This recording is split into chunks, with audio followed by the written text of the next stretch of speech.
ಈ ನಾವು ಪ್ರಿಪೇರ್ ಮಾಡ್ತಾ ಇದ್ದಾಗೆ ಸ್ಮೆಲ್ಗೆ ನಮ್ಮ ನಾಯಿಗಳೆಲ್ಲ ಇಲ್ಲಿ ಕಿಟಕಿ ಹತ್ರ ಬರ್ತವೆ. ಹನಿ ಕಿಟಕಿಯಲ್ಲಿ ಬಾ ನೋಡಿ, ಹಂಗೆ ತೋರಿಸ್ತೀನಿ. ಕಿಚನ್ ಕಿಟಕಿಯಲ್ಲಿ ಬಂದವಳೆ ನೋಡಿ, ಕಿಟಕಿಯಲ್ಲಿ ಬಂದು. ಹನಿ ಎಲ್ಲಿ ಬಂದಿದ್ಯಾ? ಕಿಟಕಿಯಲ್ಲಿ ಬಂದಿದ್ಯಾ ಹನಿ? ಕಿಟಕಿಯಲ್ಲಿ ಬಾ. ನೋಡಿ ನೋಡಿ, ಕಿಟಕಿಯಲ್ಲಿ ಬರ್ತಾಳೆ ಸ್ಮೆಲ್ಲಿಗೆ.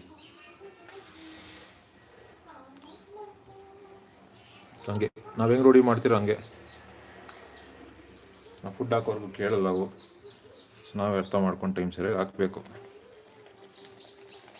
ಅವಕ್ಕೇನು ಬಾಯಿ ಇದ್ದಾವೆ ನಮ್ಗೆ ಇದು ತಿನ್ಬೇಕು ಅನಿಸಿದೆ ಅಂತ ಹೇಳೋಕ್ಕೆ. ಸೊ ಅದರಿಂದ ನಾವೇ ಏನೋ ಒಂದು ಸ್ಪೆಷಲ್ ಮಾಡಾಕ್ತೀವಿ.